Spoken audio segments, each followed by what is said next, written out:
The lake districts of Chile and Argentina stretch across the Andes Mountains in northern Patagonia. On the Argentina side, the Nahuel Huapi Lake is a glacial lake renowned for its crystal clear, pristine waters and jaw-dropping views. The lake is almost entirely surrounded by the towering Andes Mountains, and it has become quite a hotspot for outdoor enthusiasts. Still, it's important to remember the lake itself has around 200 square miles of surface area and goes to a depth of around 1,400 feet. Inside this lake, one of the most well-known cryptids in Argentina resides, a large, mysterious water creature known as Nahuelito. Nahuelito is said to be some type of water serpent, or possibly a living plesiosaur, described as being similar to the Loch Ness monster, or Canada's Ogopogo. Nahuelito is said to be 10 to 15 meters long, with 2 hunches, leathery skin, and sometimes a swan-like neck. Although native tribes told stories about this creature for centuries, Nahuelito wasn't first searched for or documented until the early 20th century. Perhaps the most well-known documented sighting is that of George Garrett. In 1910, Garrett was the manager of a company that sailed around the Nahuel Huapi Lake. During the year 1922, as searching for large unknown creatures became quite popular, he wrote to the Toronto Press about what he witnessed. He recalled one day he saw an animal that, according to his testimony, seemed to have a 15 to 20 foot diameter, projected perhaps 6 feet over the water, and remained in sight for around 15 minutes. The press ran with the story, but the next story is what perhaps made this cryptid so popular. American gold miner Martin Sheffield settled in Patagonia in 1880, and in 1922 he wrote to Buenos Aires zoo director Clemente Onelli about a long-necked, swan-headed creature that dwelled in a lagoon near Epeyuan. Epeyuan was a village about 90 miles south of Bariloche. Sheffield described in his letter how he had seen crushed bushes and large footprints leading down to the water. When he looked at the water, he would see the long head and neck of the creature out in front of him. Director Onelli had been receiving quite a number of reports of this monster in the region, but now, with Sheffield's letter, he had the ammo to fund and organize a search. The search attracted quite a bit of attention, as Sheffield was a renowned former sheriff and had come to the area following the trail of the famous bandits Butch Cassidy and the Sundance Kid, who had fled to Argentina. Onelli would enlist Jose Chiaggi, the superintendent of the Buenos Aires, to organize and lead the expedition to Epeyuan Lake, as well as other major lakes in Patagonia. After the search yielded no results, the searches for Nahuelito would continue, and perhaps more importantly, there were many more sightings up until modern day. The epicenter of the sightings, though, for Nahuelito is said to be most prominent from the shores of San Carlos de Bariloche. There, the beast is said to have been spotted countless times. So many sightings have happened, in fact, that a poll conducted in the town recently showed 50% of the population believe Nahuelito is real. One of the more interesting stories surrounding this cryptid is said to have occurred in 1960. In February, the Argentinian Navy chased an unidentified undersea object for 18 days around the massive lakes in Patagonia. They never found the strange underwater object, but the story grew to international attention, appearing in magazines such as Newsweek. An article in the New York Post by William R. Rudy on February 17, 1960, was titled, "The Monster Rally Down Argentina Way." It theorizes that perhaps the Loch Ness Monster may have swam from northern Scotland to Patagonia.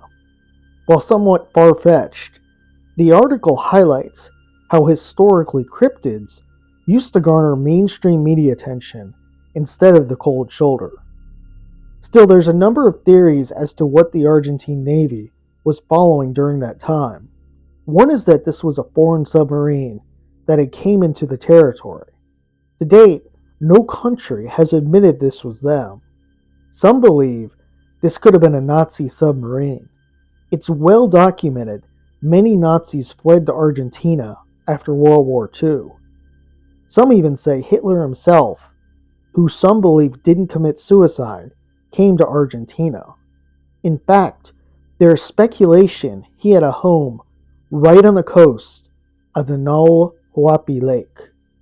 Another theory concerns that this large, unknown object was some sort of animal, for example, a whale that had swam in from the seas. Although swimming in freshwater can be quite hazardous for a whale's health, whales can survive for short periods in fresh water. An example of this would be Humphrey the whale. In 1985, Humphrey, a humpback whale, accidentally swam into the San Francisco Bay and up the Sacramento River, which was freshwater. After swimming up it around 70 miles, he eventually became trapped and had to be lured back out. During this time, which was several weeks, he became very weak, but eventually he headed back down the Sacramento River, where salinity increased, and he made it into the San Francisco Bay and eventually out to the open ocean. The other theory concerns was this mysterious object, Nahuelito, or another undiscovered creature lurking in these lakes. There was certainly speculation this is what the Navy was tracking. In 1988, there were photos of an alleged Nahuelito published in a magazine of the Rio Negro newspaper. They were taken at a short distance with an analog camera. The object was near the coast of Bariloche. The man who took them said, "It is not a log of whimsical shapes. It is not a wave. El Nahuelito showed his face." The man left these words, along with the photos, in a letter to the magazine. While many modern-day sightings have occurred, it's important to remember the sightings have happened for centuries. The Tehuelche people, who have lived in the Patagonia wilds for thousands of years, tell stories of a huge creature spotted swimming beneath the surface of the Nahuel Huapi Lake. Known to them as El Cuero, the monster was said to resemble a giant stingray with a sucker-like mouth that it used to eat its unsuspecting victims. Parents in the tribe would warn their children to stay away from the beaches, or else El Cuero might drag them beneath the waves. The Patagonia area in general is known historically as having large monsters. In the 16th century, Portuguese explorers claimed they spotted monsters roaming on Patagonia's beaches and in cypress trees. They swore they saw giant men and named the region Patagoa, or in Portuguese, Bigfoot. These early settlers also caught glimpses of monsters swimming beneath the waves of the region's many lakes. With so many sightings in history, was Nahuelito a real creature or just a legend that ran out of control? If it does exist, what is it exactly? There are several theories on that. The first is that it was a prehistoric animal that survived. While this theory seems the most logical at first, there are several questions concerning this. First, plesiosaurs are said to have gone extinct around 66 million years ago. The Nahuel Huapi Lake and surrounding lakes, which are glacial lakes, formed after the last ice age some 14,000 years ago. This leaves quite a gap between when the lakes formed and the time they went extinct. However, it could be the case they swam in from the ocean and just decided to stay in the cool waters. One other thing to note is the creature could be amphibious or able to breathe out of water. Martin Sheffield's sighting did say the creature left tracks on the shore. A second theory concerning the animal is that it is a new species, perhaps one that traveled in from the ocean and stayed in the remote areas of the lake, away from the tourist commotion. The final theory states that this creature doesn't exist, or perhaps did at one point, but not anymore. It's easy to confuse things in the water, and it's not uncommon for people to overestimate size of things that they see in the water.